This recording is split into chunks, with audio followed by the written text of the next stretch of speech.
The midday sun settled softly over the small outdoor noodle shop nestled in a quiet alleyway of Chinatown. Locals gathered for their usual bowls of hot soup and stir-fried dishes, chopsticks clicking and conversations buzzing. Nothing about this place screamed drama until he showed up. She was already sitting with him when the silence shifted. The woman in the emerald qipao stood out, not just because of her striking beauty, but because of the tension in her eyes. Her posture was stiff, and though she leaned against the massive, shirtless man beside her, her body told a different story. This was no tender embrace. She looked trapped. The man next to her, built like a tank.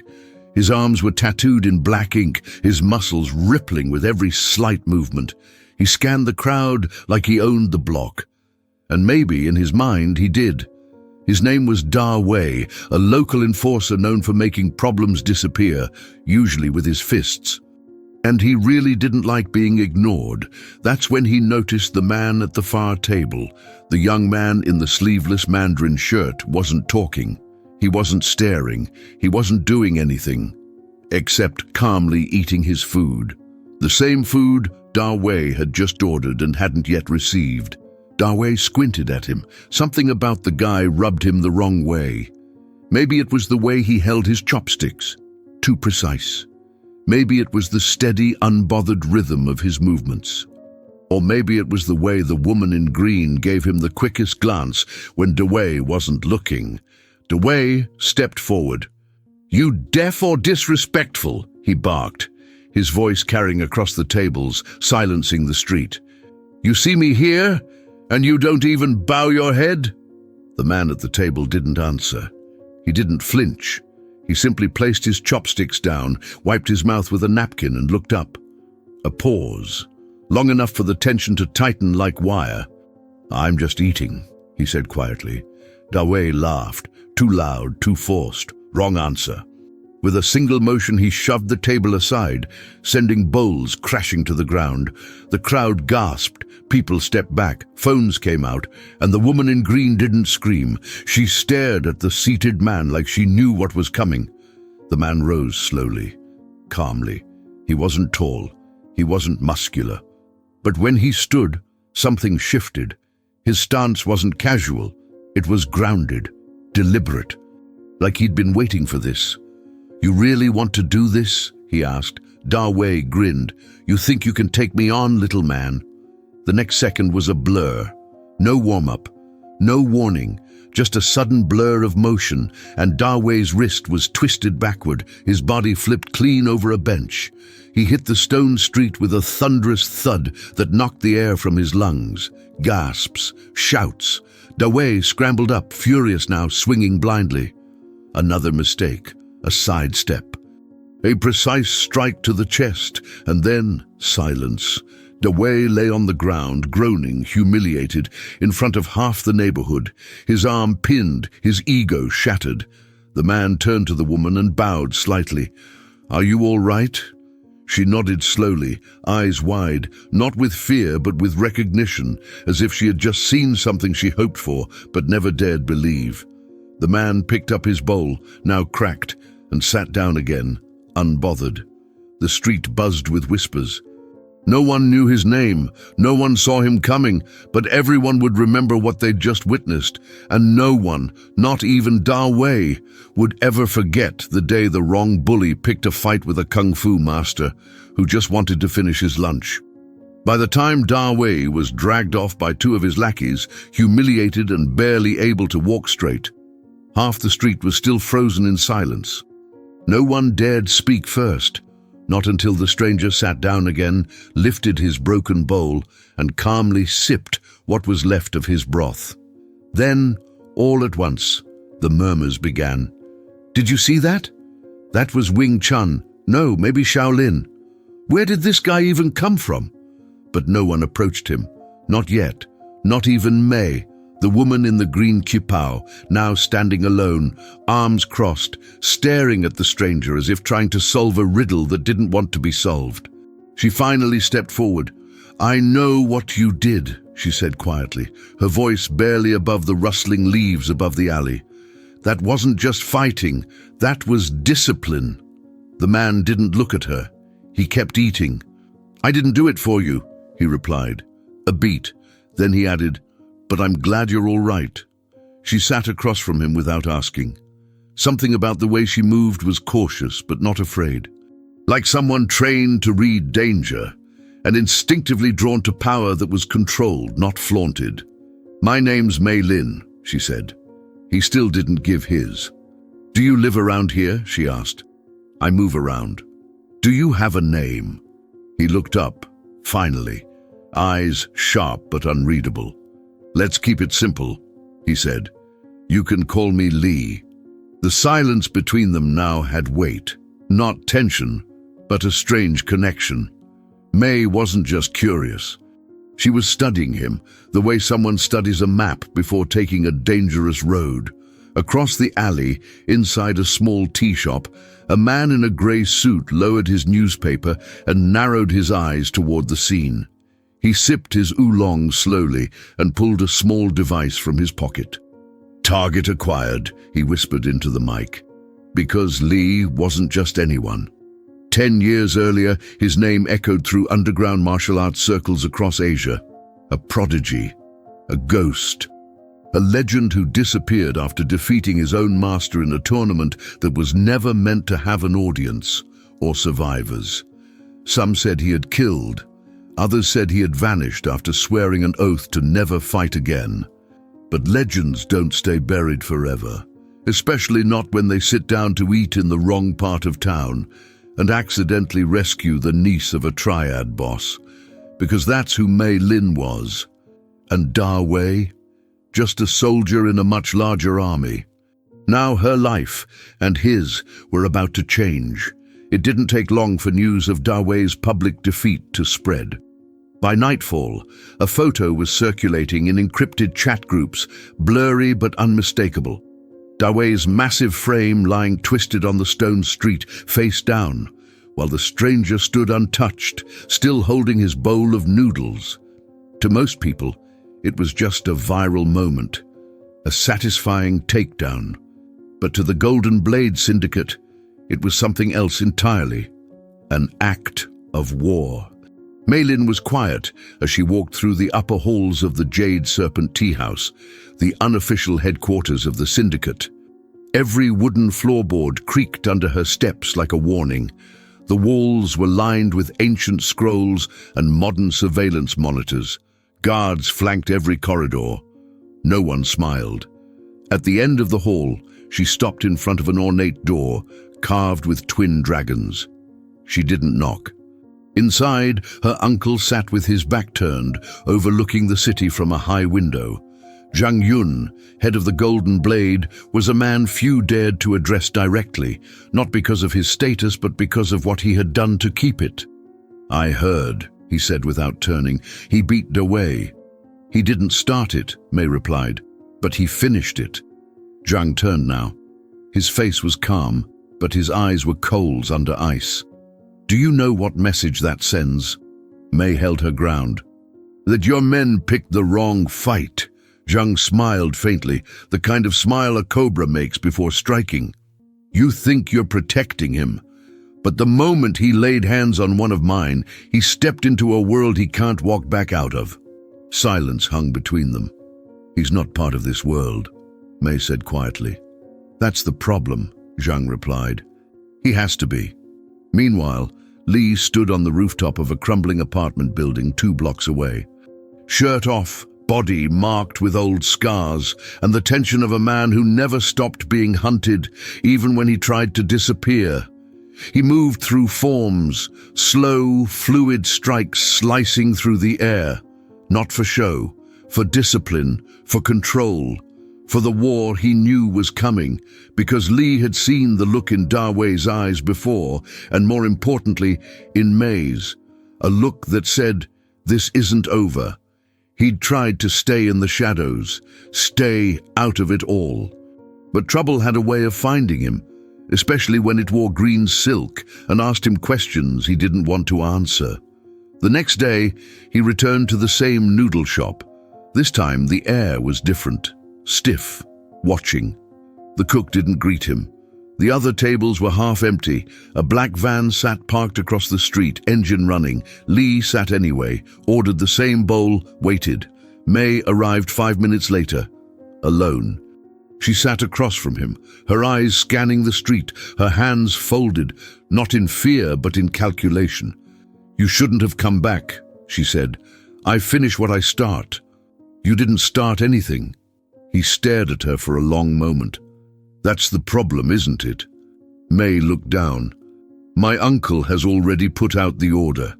They're watching you, waiting for you to slip." Lee's face didn't change. "They'll come tonight, or tomorrow, and they won't stop with you." He picked up his chopsticks. "Then I'll make sure they don't have to come back." She leaned closer. "You don't understand. The man you humiliated wasn't just muscle. He was chosen. My uncle saw him as family. They'll send 5, then 10, then 20. You're not fighting a man, you're fighting a machine." He stopped eating. "You still have time to leave." "I've been running for too long." Another pause. Then she asked, "Why did you help me?" Lee looked away, but there was something in his voice this time. Something raw. "I knew someone like you once," he said. "She didn't get a chance to walk away." And just like that, May saw it, the truth behind his silence. This wasn't about pride. It wasn't about the noodles. It was about something he lost and couldn't lose again. That night, the Golden Blade sent 4 men. None of them came back. By the 3rd night, the city had changed. Word of the mysterious kung fu fighter who humbled one of Chinatown's most feared enforcers spread beyond just syndicate ears. In the underground world of martial clans, whispers began to surface. The man they thought had vanished was back.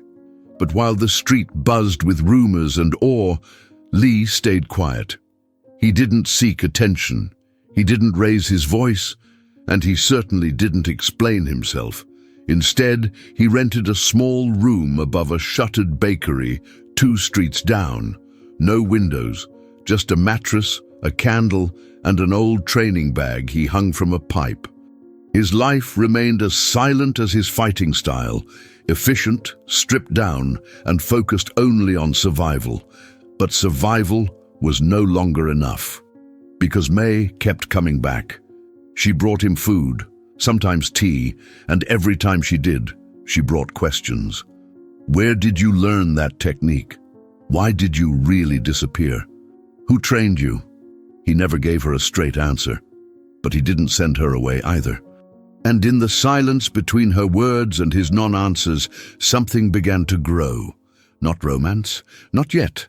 Something more dangerous, trust. Across the city, in a dim-lit room hidden beneath a seafood market, a rival was watching. Kai, a syndicate warlord with ambitions of overthrowing Zhang Yun, saw Li's sudden appearance as an opportunity. He'd watched the footage, studied the style. He knew exactly who Li was.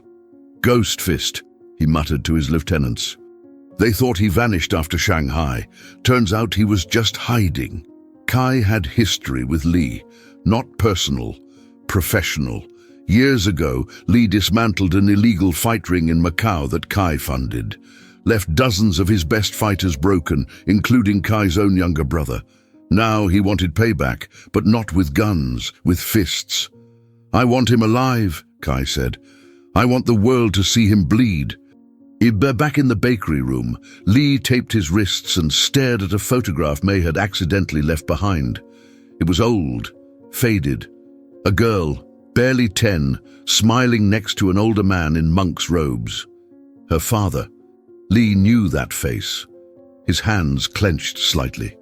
Before May ever walked into that noodle shop, before Da Wei ever tried to humiliate him, their stories had already been intertwined. Her father was one of the last masters of the silent palm, a technique so precise and devastating it was banned in several underground circles. Li had trained beside him once, briefly, until the day her father disappeared during a negotiation with the Golden Blade Syndicate. Li had assumed he was dead. Now, seeing May, Everything made sense. She wasn't just a bystander. She was the daughter of the man whose death marked the beginning of Lee's exile. And now, she was the niece of the man who likely ordered it. At midnight, May knocked on his door again. This time, she wasn't alone. She brought an old scroll, the kind that wasn't supposed to exist anymore. "My father taught me how to read it," she said, "but he never taught me the movements." Lee unrolled the scroll. It was the full sequence of silent palm, a style that required not only strength and speed, but restraint.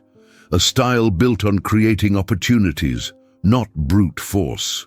She placed her hand over his. "I think he left this for you." Lee didn't speak, but in that moment, he knew. This wasn't just a fight to defend a stranger. This was a return, a reckoning, and maybe redemption. It began with fire, not a metaphor, not a warning, an actual fire. The Jade Serpent Tea House, Zhang Yun's fortress, his symbol of power, went up in flames just after 2 a.m. The flames tore through the lacquered walls, consuming scrolls, gold-trimmed furniture, and secrets that were never meant to be uncovered. Before firefighters could arrive, the place had collapsed into a smoldering skeleton. Zhang Yun watched from across the street, eyes narrow, fists clenched, surrounded by his guards, all silent. He knew who did it, and more importantly, why. Kai had moved. And he'd done it in the most disrespectful way possible, attacking a syndicate elder without declaring war. It was meant to be a message, but also a distraction. Because while the flames drew everyone's eyes, something else was happening in the shadows. Mei Lin disappeared. Lee awoke with a jolt. The bakery room was dark, silent. But something was wrong. The candle was still burning. May had been there. Her teacup was still warm, her scarf still on the chair. But she was gone. On the wall, scrawled in chalk in messy, panicked handwriting, "They know." Lee didn't need more. He opened a small metal box beneath the mattress, something he hadn't touched in years. Inside was a single silk wrap containing iron bracelets, light but dense, and a necklace with a jade ring, worn smooth from years of training. He wrapped his wrists. The streets outside were empty, but the air was tense, like it knew violence was coming.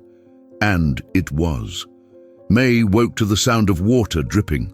She was tied to a wooden chair in a warehouse by the docks, her hands bound, her mouth gagged. The air reeked of salt, oil, and old blood. Kai stood in front of her, arms crossed, smiling. "You know who I am?" he asked. She didn't answer. He removed the gag. "You're Zhang's blood," he said. "But your father wasn't." Her eyes narrowed. "Your father believed in honor, discipline, restraint, the old ways, and Zhang Yun, he had him executed for it." Silence. "I was there," Kai added. "Watched it happen, watched Lee try to stop it." That name, her heart skipped. "You don't know what kind of man you're protecting," Kai said, "but don't worry, he'll come for you." He turned to his men. "Make sure he doesn't leave." Lee arrived just after sunrise. The warehouse was already surrounded, men on the roof, 2 more by the loading entrance, one with a scoped rifle on a tower nearby. He counted them in seconds. This wasn't a rescue, it was a trap. But it didn't matter. Because Lee had made a promise, not in words, but in action, to her father, to the code he thought he'd abandoned. The first man didn't even see it coming. A silent takedown from behind the shipping crates. No weapon, just pressure points and precision. The second went down with a single palm strike, enough to dislocate the shoulder and snap the collarbone. Inside, alarms went off. Kai looked up from his seat. "He's here!" The fight wasn't flashy. It was surgical. One by one, Lee dismantled Kai's guards. Silent Palm wasn't about power, it was about control. He let their momentum betray them, let their weight become their weakness.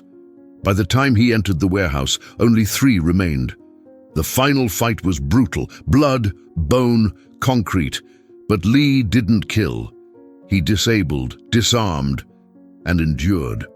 When he reached May, she was bruised but conscious. Her eyes lit up, not with fear or desperation, but something else. Relief. He untied her hands. Kai stepped forward, slow clap echoing through the hollow space. "You always were good," he said. Lee didn't respond. "But good won't be enough," Kai continued. "Not this time." He attacked, and for the first time Lee was outmatched. Kai wasn't just brutal. He was trained, adapted. His style was aggressive, fast, unpredictable. The fight pushed Lee to his limit. Every breath burned, every block hurt, his ribs cracked, blood dripped from his temple. But May was watching. And in that final second, when Kai rushed forward for the finishing blow, Lee stepped aside not to dodge, but to redirect. His hands moved in a blur. Silent palm, final form, a strike to the chest, a twist of the wrist, a drop of the knee. Kai collapsed, breathing, but defeated. May rushed to Lee's side. He didn't speak, just leaned against her shoulder, steadying his breath. "You came for me," she whispered. Lee looked at her, finally allowing a faint smile to break through. Always. And their world, until then defined by silence, violence, and secrets, changed in that instant.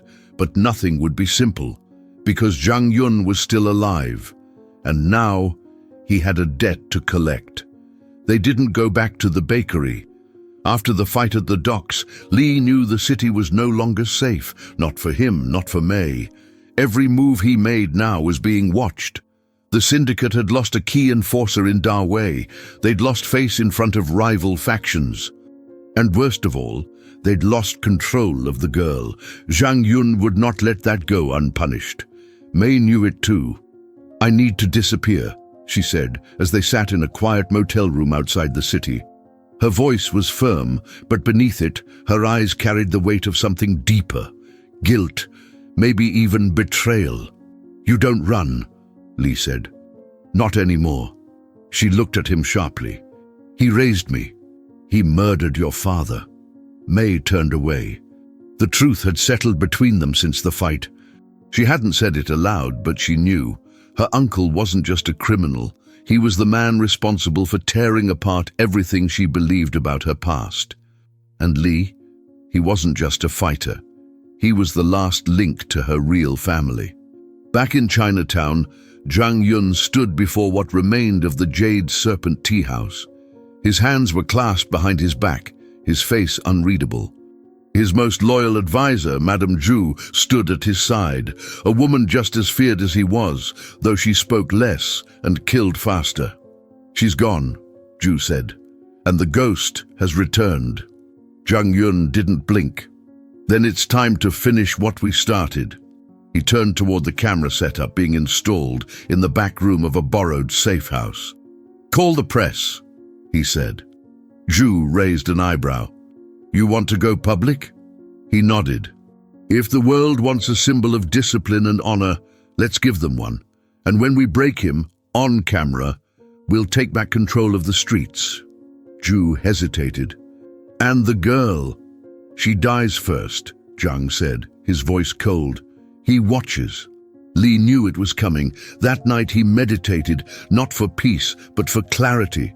Every breath was deliberate, every memory sharpened. He remembered his old master's words, "The art is not for revenge, the art is for preservation. But if you must defend, defend completely." When he opened his eyes, May was sitting at the edge of the room. "I know what he's going to do," she said.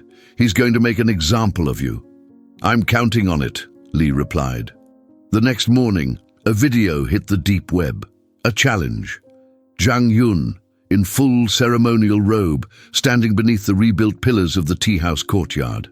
"I offer you a stage," he said, "to prove once and for all what is stronger, the old ways, or the syndicate.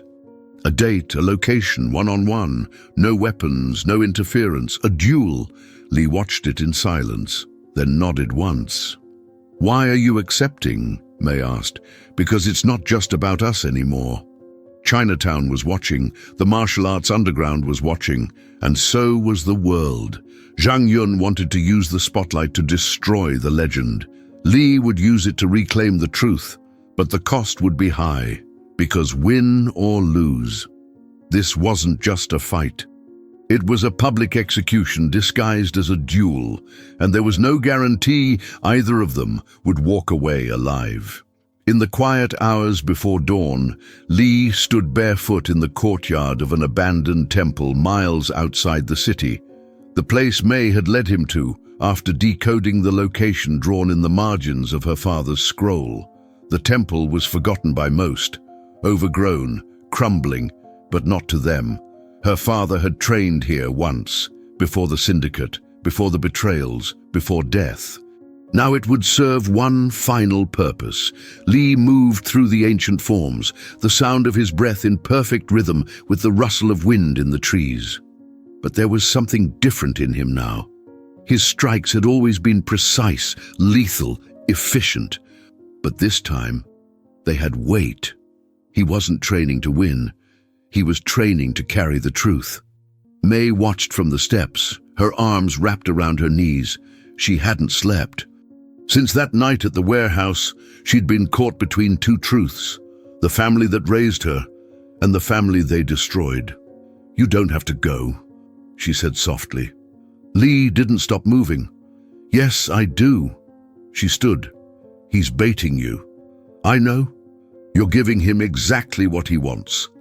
Li turned now, his movements slowing, his eyes steady. "No, I'm giving the people what they deserve. A choice. A moment where fear doesn't win."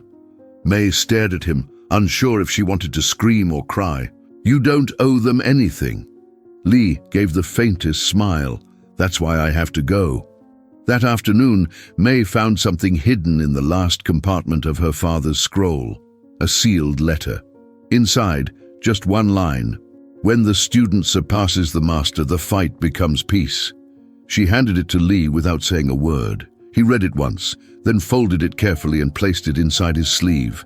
The night before the duel, the city held its breath. A temporary stage had been built in the ruins of the tea house courtyard, surrounded by high walls and cameras. No audience, just the world, watching from behind screens. The press called it the Dragon's Reckoning.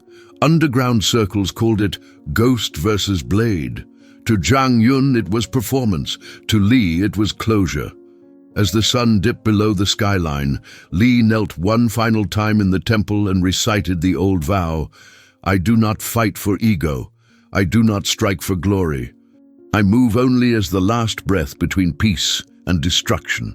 He tied the iron bracelets to his wrists, not for protection, but as a reminder of everything he carried: discipline, history, loss, and choice. Then he looked at May, and for the first time, she saw something in him that she hadn't seen before. Not rage, not silence, but purpose.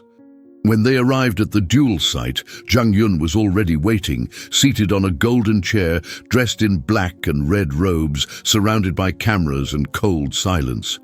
He stood when Li entered. "I warned you," Zhang said, "but you kept coming back." Li didn't answer. Zhang smiled. "That will be your final mistake." The cameras went live. No introductions, no ceremony, just two men. One, a symbol of corruption wrapped in tradition. The other, a ghost returning to life. And then, the fight began. Not flashy, not fast, but sharp. Every strike was calculated, every counter deliberate. Zhang was older but ruthless. He used weapons built into his sleeves, hidden blades, pressure points. Li had only his hands and the technique of a forgotten master. He took the hits, rolled with them, turned pain into rhythm. But the duel wasn't just physical. It was ideological. Zhang fought to control, Li fought to free. And slowly, visibly, the tide turned. Because Li wasn't fighting Zhang alone. He was fighting with every lesson, every memory, every person Zhang had broken. And he was finally fighting for something bigger than silence. Blood dripped. Breaths came harder, both men bruised, sweat and ash coating their skin. But in the final seconds, when Zhang lunged forward with his final strike, full of fury and fear, Li sidestepped, redirected, and with one controlled movement, he struck Zhang's chest with an open palm, not hard, but perfect. Zhang staggered, stumbled, collapsed. Alive, but defeated, no words were spoken. The cameras rolled, the world watched. And for the first time in decades, truth hit harder than power. The world moved fast after the duel. Clips of Zhang Yun's defeat spread across every dark corner of the internet. Forums lit up, hashtags trended, underground networks debated in disbelief. Some called it the end of an era, others called it the return of balance. But everyone knew one thing for sure: Li had changed the game. Without uttering more than a few words on camera, he dismantled the public image of the Golden Blade Syndicate. No more myth, no more invincibility. The man who ruled Chinatown from the shadows had been bested by discipline. Not muscle, not fear, but legacy. Zhang Yun was not dead, but his power was. And yet, Li wasn't celebrating. Days passed. He and Mei returned to the temple. The city was too hot, too loud, too reactive. But the temple was still, and for a brief moment, so were they. Li spent his mornings in silence, meditating beside the broken pillars, while Mei translated the remaining notes in her father's scroll. She'd begun to understand more than just the techniques. She saw intention in the lines, emotion in the ink. This was his plan, she said one afternoon. He always knew the syndicate would turn on him. Li nodded, so he passed it forward. But he didn't want revenge, Mei said. He wanted release. Li looked at her. And now? Mei hesitated. Now I think you need release too. He didn't answer, but inside he knew she was right, because even after the duel, after the strike that brought Zhang Yun to his knees, something still lingered. A shadow, an unfinished note, a threat that hadn't yet revealed its true face. That night, a visitor came, an old man, hunched, wrapped in a coat far too large, his eyes clouded with age but sharp with memory. Li recognized him immediately. Master Shen, the last living witness to what happened in Macau, a mentor to Li's old teacher, and now a bearer of warnings. They're not done, Shen said, sitting on the stone steps. You exposed them, humiliated them. But Zhang was never the final thread. Li stiffened. Then who is? Shen looked at Mei, then back at Li. There's someone above Zhang, a financier, a face no one sees, the one who funded the rise of the Golden Blade, and the one who disappeared right after your master was killed. Mei leaned forward. You mean my father wasn't his only target? Shen nodded slowly. He was just the beginning. The final name came that night, scribbled on an old letter Mei's father had hidden behind the scroll's lining. Lin Yushan, a name wiped from syndicate records, a ghost in every sense of the word. He's the one Zhang answers to, Shen said, and he's the only one who ever made your master hesitate. Li looked down at his hands, the hands that had destroyed so many, saved so few. He thought Zhang was the end of it, but now he saw it clearly. Zhang was only the gate, Lin Yushan was the lock. And if Li truly wanted peace, for Mei, for her father's legacy, for himself, he'd have to open it, or break it. Preparations began before dawn. Li gathered what little he had. Mei packed the scrolls, now fully translated and rebound in silk. Shen provided an address, scrawled in faded ink. A villa in the mountains, isolated, guarded, off-grid. Lin doesn't believe in mistakes, Shen said. If you go there, don't expect to come back unless you end it. Mei grabbed Li's arm. You don't have to do this. He looked at her, really looked. I already did. As they set out for the mountains, the final pieces of the journey began to fall into place. No more distractions, no more subplots, just the final truth. Li wasn't walking toward another fight. He was walking toward his reckoning, and this time, the stakes weren't just his own. The mountain air was thin and cold. Li stood at the base of the stone steps leading to the secluded villa carved into the hillside, Lin Yushan's fortress, if not in name, then in every other way. Built far from civilization, the place was surrounded by pine trees, silence and surveillance, the perfect prison disguised as a sanctuary. He took a breath, then climbed. Every step forward was heavy, not with fear. He had let go of fear years ago, but with clarity. This was the final thread. The root, the shadow that had allowed Zhang Yun to rise, that had turned ancient discipline into profit and blood. He wasn't here to avenge. He was here to end. Inside the villa, Lin Yushan watched Li's approach on a grainy monitor. He was an old man now, but not frail. His body was lean, his posture perfect. In his youth, he had trained in 5 styles, none of them known by name. He hadn't fought in decades. He hadn't needed to. "I told them you'd come," he said, sipping from a small porcelain cup. "The student always returns to the flame." One of his guards approached. "Shall we stop him?" Lin didn't look away from the screen. "No, let him in." Li entered the compound with no resistance. The guards were there, dozens of them, but none moved. Not yet. He passed through the halls like a ghost, unarmed, calm, his mind replaying every lesson, every mistake, every voice that had shaped him. At the end of the marble corridor, tall doors opened. Lin stood alone in the center of the room, circular, wide, empty, except for the calligraphy scrolls that lined the walls. He gestured to the floor. "Sit." Li did. They sat across from one another, legs crossed, hands resting on their knees, like master and disciple, except they weren't either of those anymore. "You trained under Master Wen," Lin said. "I respected him, until he forgot the order of things." Li said nothing. He believed peace could exist without control, that discipline could survive without fear. He was wrong. "You killed him." "I removed a man who forgot his place." A pause. Then Li asked quietly, "Are you here to fight?" Lin smiled. "I'm here to remind you what power really looks like." He rose, slowly, gracefully. His robe slipped off, revealing a body still shaped by decades of control. Not bulk, not speed, efficiency. He stepped into position. No stance, no ceremony, just a breath. Li mirrored him, and then no words, just movement. The first exchange was nothing like the duel with Zhang. There was no wasted energy, no posturing. Lin struck fast, pressure point to pressure point, targeting nerves, breath, sight. Li countered, not with force but with understanding. He had studied this style years ago, before it was erased from public records. They moved like shadows, like flame and smoke. Precision battling precision. Minutes passed like seconds. Neither man gained ground, until Li stumbled.